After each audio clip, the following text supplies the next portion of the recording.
You're listening to the Anesthesia Patient Safety Podcast, the official podcast of the Anesthesia Patient Safety Foundation. We're bringing you the very best from the APSF Newsletter and website, as well as the latest information in perioperative patient safety. Thanks for joining us.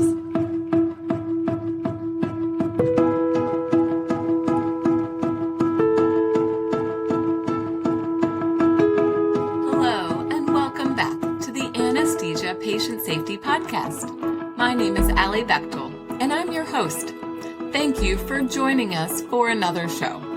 A very exciting and monumental anesthesia patient safety event took place on February 8th through 10th in Tokyo, Japan. The International Conference on Anesthesia Patient Safety 2024. This conference was sponsored by the JSA, JFA, APSF, and the ASA. This podcast will bring you live coverage of the event, so you won't have to have missed a thing. Before we dive into the episode today, we'd like to recognize Nihon Kohden America, a major corporate supporter of APSF. Nihon Kohden America has generously provided unrestricted support to further our vision that no one shall be harmed by anesthesia care. Thank you, Nihon Kohden America. We wouldn't be able to do all that we do without you. And it was so nice to meet some of our podcast supporters from Nihon Kohden at the ICAPS 2024 conference as well. Thanks so much for listening.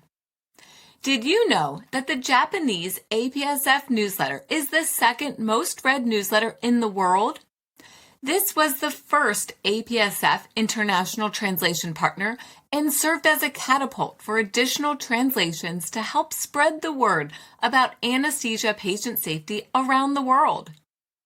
To kick off our conference coverage, we are going to review Stephen Greenberg's talk about the past, present, and future of the APSF newsletter. This is where it all started on the road to no patient harmed by anesthesia care. Greenberg reminds us that safety is still a problem. After the COVID-19 pandemic, the World Health Organization in 2022 reported the following concerning patient safety statistics. A 60% increase in central line-associated bloodstream infections, 44% increase in methicillin-resistant Staph aureus, and a 43% increase in catheter-associated urinary tract infections. As you can see, there is still work to do to improve patient safety.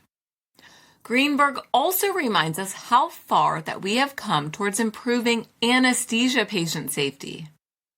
The field of anesthesiology has done this with leadership in healthcare organization safety, implemented standards and basic monitoring, conducted long-term analysis through the closed claims database, created ASA's Patient Safety and Risk Management Committee, and created the first U.S. Patient Safety Foundation. Yep, that's us, the APSF. And we developed simulation training so that anesthesia professionals could keep patients safe from less common threats to patient safety, such as local anesthetic systemic toxicity and malignant hyperthermia. Simulation training means that anesthesia professionals are equipped with the knowledge and skills to take care of patients in these rare situations, even if they have never done so before. Now let's take a closer look at the APSF and the APSF Newsletter.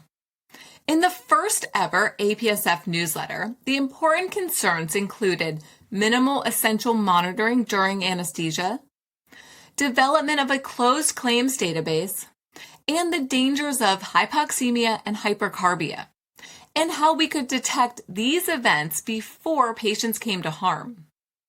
Over the next 35 years, the APSF has worked hard to improve anesthesia patient safety in many different areas. Here are some of the highlights. Operating room fires. The APSF developed the OR fire prevention algorithm, which focused on which patients were at risk and which situations increased the risk. Do you conduct a fire assessment prior to starting a surgical procedure or during the timeout? According to the Patient Safety Authority, there has been approximately a 70% reduction in OR fires from 2004 to 2016. Postoperative visual loss. Risk factors associated with the development of ischemic optic neuropathy, especially during spine surgery, have been studied and identified. With education about this threat, ischemic optic neuropathy has decreased almost threefold from 1998 to 2012. Neuromuscular blockade monitoring. An important question is, what would you expect if you were the patient? There are serious risks related to residual neuromuscular blockade. In 2023, the ASA passed the updated guidelines on monitoring and antagonism of neuromuscular blockade. The guidelines discuss the use of quantitative monitoring for patients who receive neuromuscular blocking medications, administration of Sugammadex for patients with deep, moderate, or shallow depth of block, the use of neostigmine as a reasonable alternative for patients with shallow blockade, and with quantitative monitoring, once the train of 4 ratio is greater than or equal to 90%, then no reversal is needed. We have come a long way from only monitoring with the 5-second head lift. Appropriate monitoring and reversal can help to prevent residual neuromuscular blockade and respiratory complications. Opioid-induced respiratory depression. This is such an important topic. The APSF recommends that pulse oximetry be used for patients not on supplemental oxygen, and monitors of gas exchange should be used for patients receiving supplemental oxygen. This was a special focus of the APSF in 2018 to 2019, with many articles in the newsletter focused on this critical topic. This is also a topic that we have talked about on this podcast before. Check out episodes number 162 and number 163 when we discuss strategies for keeping patients safe from opioid-induced respiratory depression throughout the perioperative period. The next step may be to provide continuous monitoring for up to 12 hours after opioid administration or until hospital discharge. Medication safety. This is a big threat which occurs frequently, with an incidence of about 1 in 20 to 1 in 274 anesthetics delivered. Substitution of the intended drug with another is the most common type of medication error. The goal, supported by the APSF, is to create a no-blame culture in order to help decrease medication errors. Another important resource is the Look-alike Drug Vial Stories and Gallery on the APSF website. I will include the link in the show notes as well. Thank you to all of the patient safety champions who have sent in their pictures of look-alike medications and stories. The APSF focused on this issue during the 2010 Stolting Conference. This multidisciplinary conference highlighted 4 vital areas for future medication safety. It is easy to remember with the initials STPC, which stands for Standardization of High Alert Medications, Technology, which may include the use of barcode scanners or smart infusion pumps or alerts and alarms in the electronic medical record, Pharmacy, with pre-filled syringes and pre-made infusion bags, and Culture, which must involve effective communication, respect, and teamwork. The Medication Safety Conference was then repeated in 2018. New recommendations from the APSF following this conference to help prevent medication errors include: evaluate medical dispensing for high-risk medications, only use the system override in urgent or emergent situations, ensure 2-person medication verification systems every time an override is used, utilize appropriate monitoring when patients receive high-risk medications, move away from a culture of normalization of deviance to a patient safety culture, and empower others to report on actions that may put patients at risk. Another important APSF initiative is working with industry. And this collaboration continues today as the rapid response to questions from our readers column. This allows end-user anesthesia professionals to directly address patient safety concerns with representatives from industry who may then make changes in their products or technology or provide guidance about correct usage of devices. This is one of our favorite APSF columns to talk about here on the podcast. Greenberg highlights the APSF's commitment to international collaboration. This has led to newsletter translations as well as continued sharing of knowledge and ideas. An excellent example is the APSF article, Current Status of Sugamidex Usage and the Occurrence of Sugamidex-Induced Anaphylaxis in Japan. This is one of the most read APSF articles. Another example is this international conference on anesthesia patient safety, bringing together so many professionals from around the world dedicated to keeping patients safe. It is very exciting that the international readership has increased over the readership in the United States during the past year. One area where the APSF played a critical role was during the COVID-19 pandemic. This included an international COVID safety educational outreach initiative, which led to developing the Update on the Perioperative Considerations for COVID-19 SARS-CoV-2, with revisions and updates as more information became available. Further collaboration and statements from the ASA and APSF directly impacted bedside care and gave anesthesia professionals tools to keep patients and themselves safe.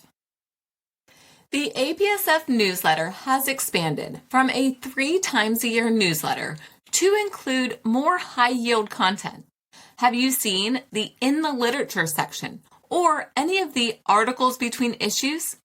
We have covered these columns on the podcast, and we will continue to do so going forward. The APSF also has a new column in the ASA Monitor.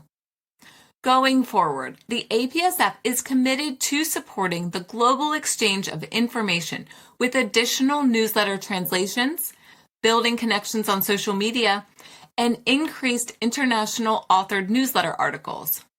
The goal is to maintain sustainable safety changes through a cycle of spreading knowledge, implementing new initiatives, and adhering to patient safety culture. Greenberg closes his talk with the quote from Mahatma Gandhi, "Live as if you were to die tomorrow. Learn as if you were to live forever."